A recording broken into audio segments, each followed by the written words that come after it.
찬양을 드리는데 함성이 나오는 게 처음 같아요. 예, 종려주일이니까 우리 함성을 질러도 괜찮을 것 같습니다. 종려주일을 맞이해서 예수 그리스도의 순환과 고난과 은혜가 우리에게 더욱 풍성하기를 주님의 이름으로 축복합니다.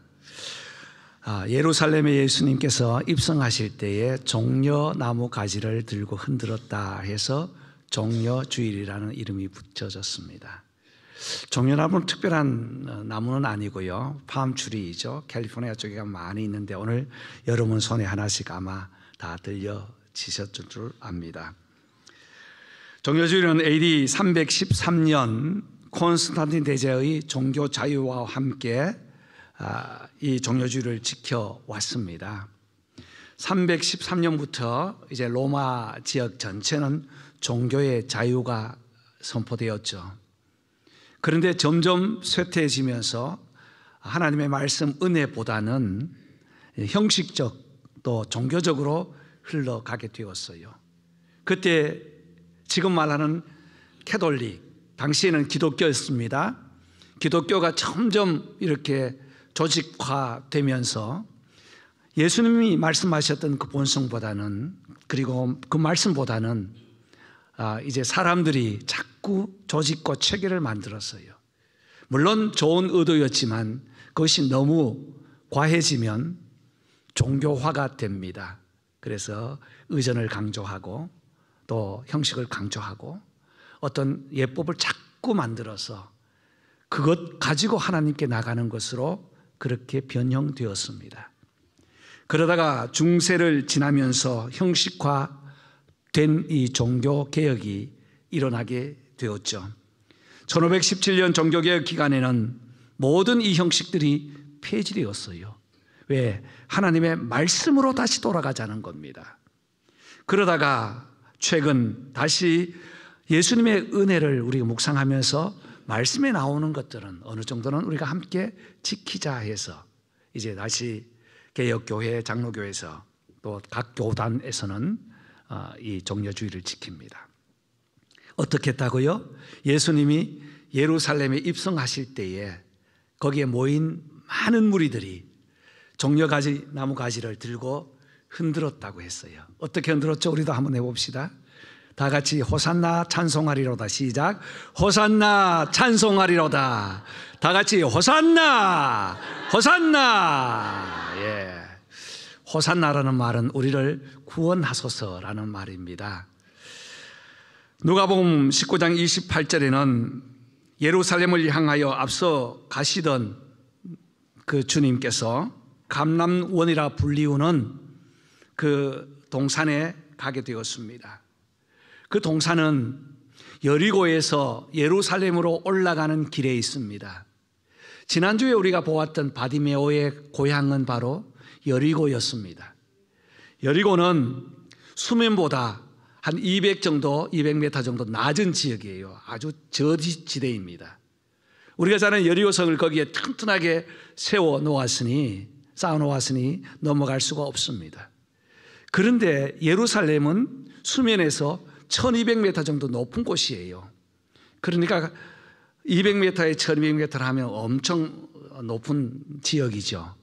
그래서 이 예루살렘 주변은 다 올라간다고 합니다. 그 주변에 있는 지역이 오늘 나오는 벳바게와 베단이라는 지역입니다. 예수님께서 감람론에 갔었을 때에 사람들이 많은 이 종려 가지를 들고 흔들었던 그 지역이 바로 감람론이라는 지역인데요. 이곳은 예수님께서 이제 승천하실 때 감람론에서 승천하셨다는 역사적 자료가 사도행전 1장 12절에 나와 있습니다. 먼저 오늘 이 본문을 보면서 저와 여러분은 주님께서 나귀를 풀어오라 하실 때에 주인이 물으면 주가 쓰시겠다 하라 이렇게 말씀하셨어요. 큰 명령이라기보다 우리가 종려주일을 맞이해서 명령을 찾으면서 설교를 준비하다 보니까 주가 쓰시겠다 하라 이 한마디에 모든 것을 드렸던 그 상황을 우리가 다시 보면서 은혜를 나누고자 합니다. 먼저는 주님께서 쓰시겠다 할 때에 선택된 그 은혜에 감사해야 되겠다는 말씀을 잡았어요. 지역을 선택했습니다. 감람원, 벳박에, 베다니, 이 지역의 이름들을 보면 그렇게 뛰어난 이름이 아니에요. 예루살렘도 아닙니다.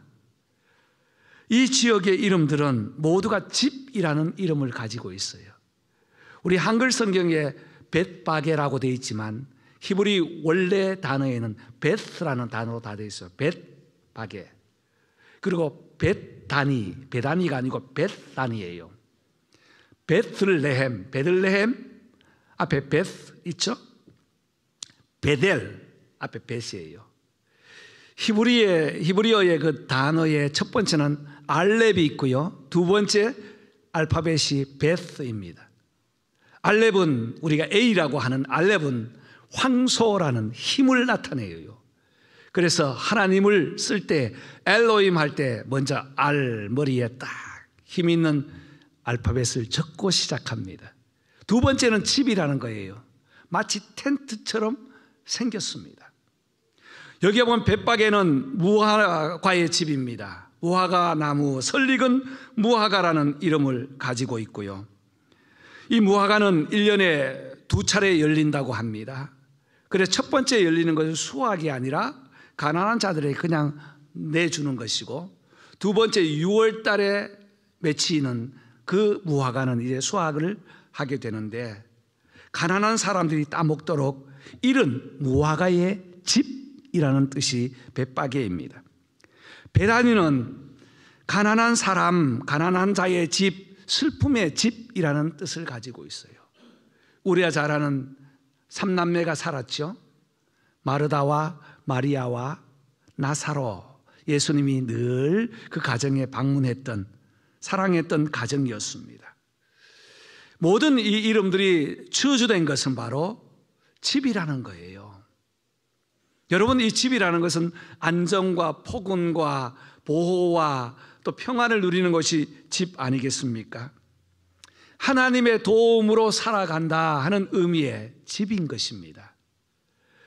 여러분, 나귀는 어떻게 선택되었나요? 귀엽거나 특별하게 잘생겨서 튼튼해서 선택된 것 아니에요.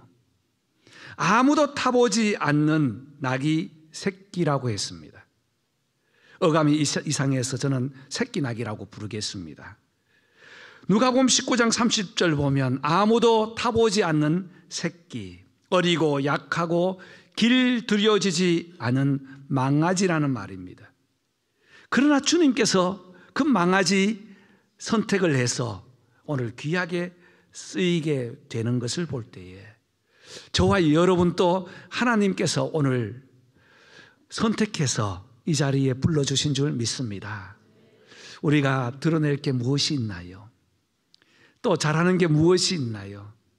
사람들과 서로 견주어서 조금 낮고 높은 것 뿐이지 하나님 보실 때는 다 머리만 보인다는 사실입니다. 나귀도 평소에 평민들이 타는 교통수단이고 짐을 나누는 짐꾼의 수단이고 농사를 짓는 데 불과한데 그것도 새끼라고 했어요. 여러분, 우리가 하나님께서 우리를 택해 주신 그 은혜를 잊어버리면 그때부터는 내 힘으로 살아가게 됩니다. 하나님의 은혜를 생각하고 하나님이 보잘것없는 우리를 선택해서 오늘 이 자리에 모여서 예수의 이름으로 예배케 하시고 성부와 성자와 성령 하나님께 예배와 영광 돌릴 수 있는 이 은혜는 하나님의 택하심이 없으면 결코 이루어질 수 없다는 사실입니다. 하나님, 이번 종료주일에는 나를 택해 주신 하나님께 더욱 감사하다는 마음을 갖는 저와 여러분 되시기를 소망합니다. 두 번째 32절로 34절 보면 보내심을 받은 자들이 가서 그 말씀대로 만난지라. 나귀를 풀 때에 임자가 나서 웃습니다. 주가 쓰시겠다 하라. 여러분, 주가 쓰시겠다 하라고 했지만 당시에 짐승 한 마리는 참 소중한 자산입니다. 소, 양, 낙이 모두 재산에 들어가는 동물입니다. 그런데 어느 날 갑자기 두 청년이 와서 매여 있는 그 새끼, 그것도 앞으로 키워가지고 가정의 재산으로 써야 되는 이 새끼를 풀 때에 풀어간다면 그 주인이 어떤 마음을 갖겠어요? 예수님께서 남의 물건에 손을 대면 절도라는 것을 몰라서 이런 행동을 취하겠습니까? 출애굽기 20장 15절에는 10계명 제8계명에 도둑질 하지 말라는 계명을 몰라서 예수님이 그 나귀를 풀어오라고 했을까요? 출애굽기 22장 1절 이하에 보면 소, 양 도둑질하여 팔아버리면 소는 5배, 양은 4배로 갚으라고 했는데 이것을 몰라서 그랬을까요? 아닙니다. 누가 왜 풀어가느냐 묻거든 주가 쓰시겠다 하라. 여기에 주라는 것은 퀴리오스, 주인이라는 거예요. 그래서 주께서 쓰시겠다 하는 이 마음을 전할 때에 그대로 풀어주면, 그대로 바치면 그 마음에 하나님의 은혜가 임한다는 사실입니다. 상식적으로 이해가 되지 않지만 나귀 주인이 어떻게 허락을 쉽게 할 수 있겠습니까만, 바꿔 말하면 엄청 부자이든지 아니면 좀 모자란 사람이든지 아니면 서로 약속되었든지 그 나귀의 주인이 예수님의 제자 중에 한 가족이든지 이런 관계가 없다면 어떻게 주인이 쓰시겠다 하면 그냥 내줄 수 있겠습니까? 그 나귀의 주인은 퀴리오스, 바로 난데 말입니다. 저는 이렇게 묵상했습니다. 사람은 그렇게 할 수 없어도 성령의 감동을 받으면, 성령의 감동이 임하면 드릴 수 있다. 아멘. 그렇습니다. 사도행전 2장부터 4장까지 보면 초대교회 때 성령이 임하여서 성도들이 은혜를 받으니까 자기의 것을 아끼지 않고 서로 나누었습니다. 하나님께 드리고 가난한 자를 돌아보았습니다. 바나바라는 형제님은 밭을 팔아서 그 밭을 전 재산을 성도들에게 나눌 수 있게 되었습니다. 왜 그럴까요? 성령이 임하면 가능합니다. 사랑하는 성도 여러분, 저와 여러분도 삶 속에서 나의 나 것을 주님께 드릴 때에 먼저 성령님께서 임하시도록 기도하시기를 소망합니다. 또 하나님의 주권 신앙이 있을 때에 주님의 것으로 가능합니다. 모든 것이 주님으로부터 왔다는 것입니다. 역대하 29장 11절 권능과 영광과 승리와 위엄이 다 주께 속하였나니 천지에 있는 것이 모두 주의 것이니이다. 아멘. 시편 74편 16절 낮도 주의 것 밤도 주의 것, 89편에는 하늘도 주의 것 땅도 주의 것입니다. 아멘. 여러분, 모든 것이 주의 것임을 믿으십니까? 그렇습니다. 그런데 아멘은 잘 되지만 실천은 잘 안 되어요. 그것까지 아멘 맞습니다. 그래요, 맞아요. 2주 전에 말씀드린 것처럼 우리는 좁은 길 예수 이름으로 들어왔지만 좁은 길로 가기는 어렵습니다. 넓은 길로 다 가려고 해요. 좁은 문으로 들어와서 좁은 길로 가야 하는데 넓은 길로 살려고 하는 것이 우리 크리스찬, 현대 크리스찬이라는 것입니다. 여러분, 그러나 다시 우리의 마음에 작정합니다. 그럴지라도 나의 물질도 나의 재능도 나의 시간도 생명까지 다 주의 것인 줄 믿습니다. 또 아멘 소리가 작아지네요. 믿어요. 주님의 것으로 믿을 때에 감사함으로 드릴 수 있는 거예요. 작년보다 올해 더 감사하시고 더 주의 것으로 인정하시기를 바랍니다. 금년보다 내년에 더 주님의 것이라고 인정하여 가다가 주님 부르실 그때는 두 손 들고 주님, 모든 것이 주께로 와사오니 주께 돌아갑니다. 주의 신앙 주님께 드리는 성도들 되시기를 바랍니다. 나의 것 드리고 나눌 것이 무엇일까요? 주의 것인데 오늘부터 우리가 함께 조금이라도 더 시간도 탤런트도 마음도 물질도 나누는 성도가 되기를 바랍니다. 오늘 이 본문에서 주가 쓰시겠다 하라 이 말씀 속에는 따르는 군중과 떠난 무리들이 있습니다. 35절과 36절입니다. 예수께서 예루살렘으로 입성하실 때에 많은 사람들이 환영했습니다. 종려가지를 흔들 뿐 아니라 나귀를 타고 이제 출발을 하려고 할 때에 옷을 벗어서 나귀 등에 걸쳐 놓습니다. 자기의 옷을 벗어서 길에 다 깔아 놓습니다.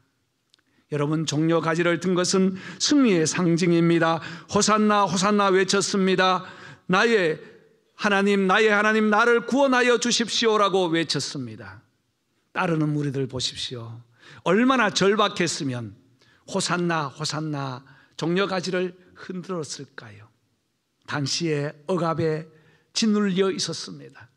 로마에서 해방만 된다면 우리는 자유하게 살 수 있다고 생각했습니다. 그래서 종려가지를 흔들었던 것은 바로 나를 구원해달라, 억압에서 해방해달라는 승리의 상징으로 흔들었던 거예요. 옷을 당에 펴서 깔았습니다. 무엇을 의미합니까? 왕의 대관식 때, 왕이 등극할 때 하는 행동이었습니다. 그런데 예수님은 나귀를 타고 들어오셨어요. 지금 오늘 본문 이후에 보면 바리새인들이 눈을 꼴치고 있습니다. 왜 꼴치고 있는가? 말을 타고 입성해야 정시범으로 바로잡아서 넘길 수 있는데 그들의 계획이 따라다니면서 지금까지 정치범으로 넘기려고 했던 모든 계획이 다 숲으로 돌아가 버렸어요. 그것도 보잘것없는 나귀를 타고 오시니 얼마나 가짜냈겠습니까? 그러나 따르던 무리들은 그럼에도 불구하고 우리를 구원해달라고 외쳤습니다. 또 예수님께서 나귀를 타고 입성하셨던 것은 성경을 이루려 하심이었습니다. 스가랴 9장 9절에는 시온에 따라 예루살렘에 따라 기뻐할지어다.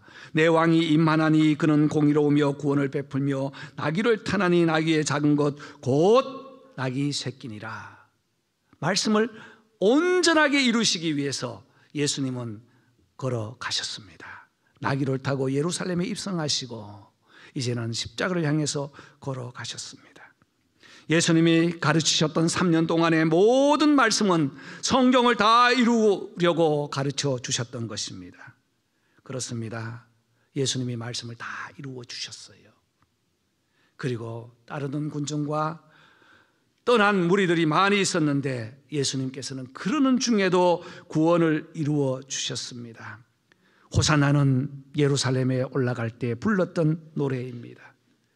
느헤미야 8장 13절에 초막절기에 종려나무 가지와 감람나무 가지를 가지고 불렀던 노래였습니다. 호산나 호시아나라고 불렀어요.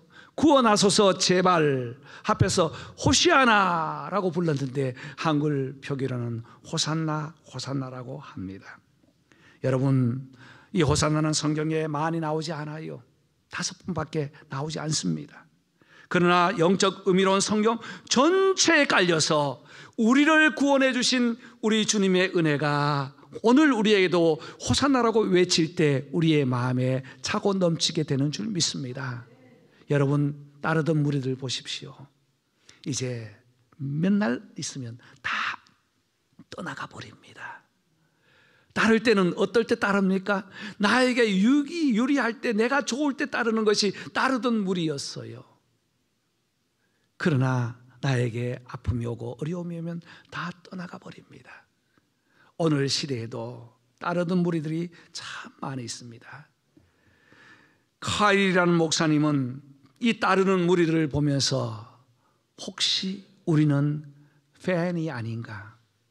좋아하는 연예인이 있으면 따르는 팬들이 있어요. 따라다닙니다. 자기가 좋으니까 따라다녀요. 그러나 조금만 어떠한 일이 있으면 다 떠나버리는 것이 이 세상에 따르는 팬의 무리라는 것입니다. 그러나 제자는 그렇지 않아요.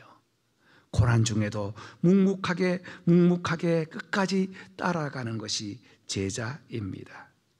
사랑하는 성도 여러분, 여기에 모인 군중은 자기들의 목적에 따라 좋아하는 팬으로 들어 함께 있었지만 오히려 십자가에 못 박으라고 외쳤습니다. 여러분, 우리는 제자입니까? 아니면 팬입니까? 우리는 팬이 되어서는 안 되죠. 우리는 제자로서 삶을 살아야 할 것입니다. 이 제자의 삶은, 이 호산나의 고백이 마지막 요한계시록까지 쫙 다 펼쳐져 있어요.